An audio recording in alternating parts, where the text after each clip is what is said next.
What's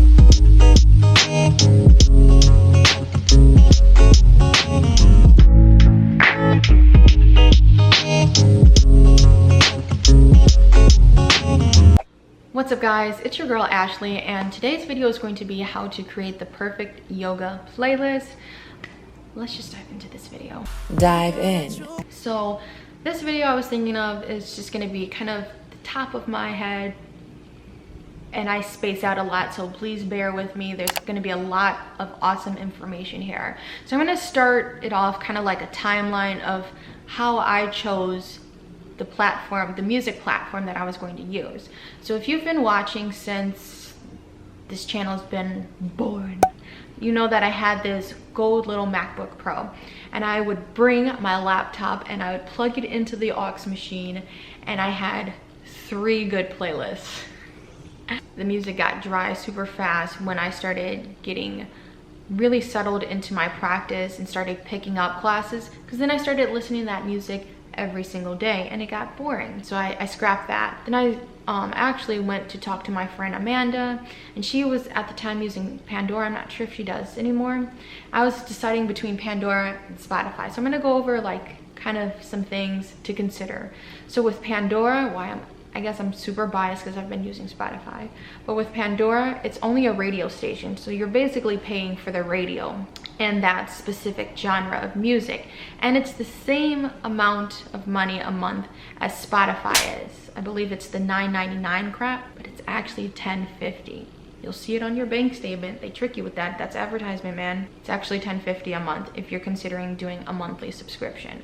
So with Pandora, for me, I found it a little bit harder to try to organize yoga music and my personal rap music. So it kind of got all jumbled. I didn't like that. I didn't like that I was gonna pay all this money and not be able to pick a specific song I wanted to listen to. So the thing why I like Spotify, you can create your own playlist. You can choose the song you want to listen to. You could even put it on repeat. There are certain playlists you can follow. You can follow my Spotify is Ashlee Tuck. And then once you follow me, then you can see all of the public playlists I have. So that it's nice because you can have your public playlist for your followers to listen to your music. So like if you have a student, they're like, hey, I really like this song. Oh, it's from this playlist. And you can tell them specifically where it's at, and then they can listen to it through, you know what I mean? It's really cool because then you introduce them to this whole new music, whole new vibe. I love music, guys. So I really like having a little bit more freedom with Spotify, being able to choose the playlist, the song specifically. A lot of things you can do with it. It's a little bit more organized in my opinion. I'm currently with Spotify right now. They do have monthly subscriptions, and I think they do have yearly. I would just double check with them. And if you're just the type of person that's just like, I like anything, I'm just gonna put anything on the track, then you can actually follow other yoga teachers or whoever the vibe is that you're trying to follow, or you want to listen to or put into your class, and just listen to their playlist if it's public. So how I actually create a playlist, I like to think of it as an arc. So I like to start off with like soft music, then it slowly builds up into our sun sows, our warriors, our peak poses, and then it slowly tapers back down as we wind down for Shavasana. And so any genre of music I'm sure can work great for that. We're talking about yoga now, so no don't think about techno or like rock, because I've gone to yoga studios where the teacher actually played rock music. That's not like my cup of tea when I'm doing yoga. And I've also gone to studios where they play like top 40 music, and you start listening to the music, you start singing the words, it takes you completely out of the practice, and that's not like what it's about. When I create these playlists, I want to create a vibe. I want to create something that you feel as you're flowing through it, and it's like this whole journey, man. So I love creating that vibe. It has to have the right cadence. We gotta have a good sound system, because when you hear that bass and it's like, it's player. It's so, you can just see the energy of your students when it just all comes together and everyone starts to feel it and we're just moving as one. That's all I'm trying to create in class. That's what I'm about. You can be about whatever. That's what I'm about. And it doesn't have to be a vinyasa teacher. You can be a hot yoga teacher or a yin teacher. I have about 40 playlists actually on my Spotify that are public, and you can just choose, listen to them. You can put them on shuffle. Just be careful with shuffle, because like I said, how I kind of make the arc of it, you may get a Shavasana song, you may have to skip past it if you're like kind of in the middle of your heat, so just be careful about that. But it does add a nice spice to it. Also about Spotify, they have your weekly releases or whatever. So if you listen to, like, my top artists are Dr. Toast, DJ Drez, I believe. Deva Premal is what I kind of first got into when I was playing yoga music. Rising Soul, he's got like upbeat, like if you're trying to do some power stuff, he's good.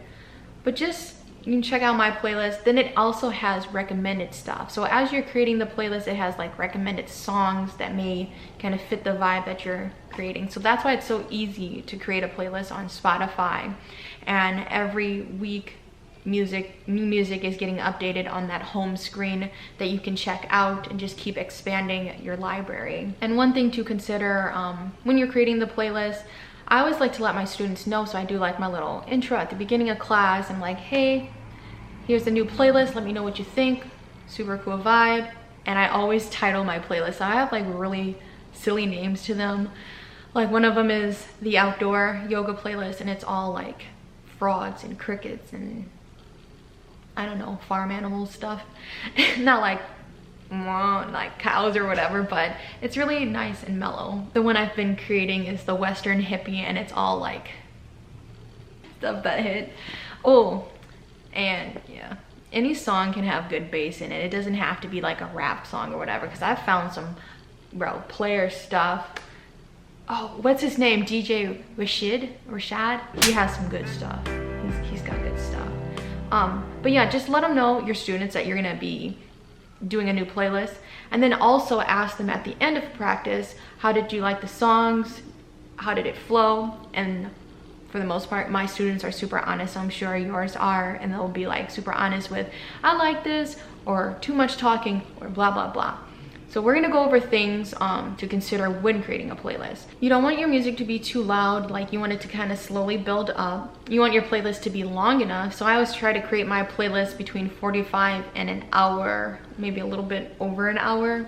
So you've got like intro music as your students are filing in, creating that vibe, and you kind of got the outro music as your students are cleaning up, asking questions, kind of mingling afterwards, so it's not just an awkward silence at the end of practice.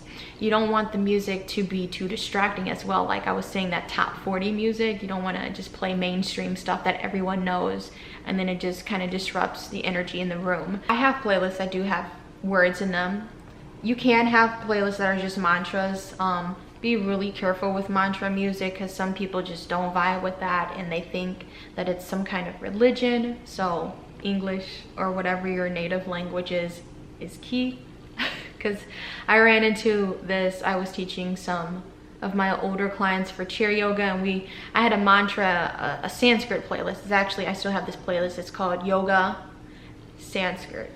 And it was just a bunch of songs in Sanskrit, and they didn't understand it, and they're like, what is this? I don't understand what I'm listening to, and it like freaked them out. So like, just be careful with your music choice, especially geared to your clientele. So if you got younger folk, you can play that like Rising Soul, beat, heavy bass stuff once you get into like the actual heat and flow of it.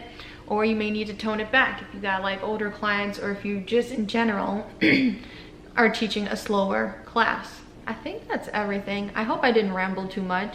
I hope this video was informational, informal, received it well. That is all of my positive information I can give. Hopefully it was informal and you received it well and I delivered it good.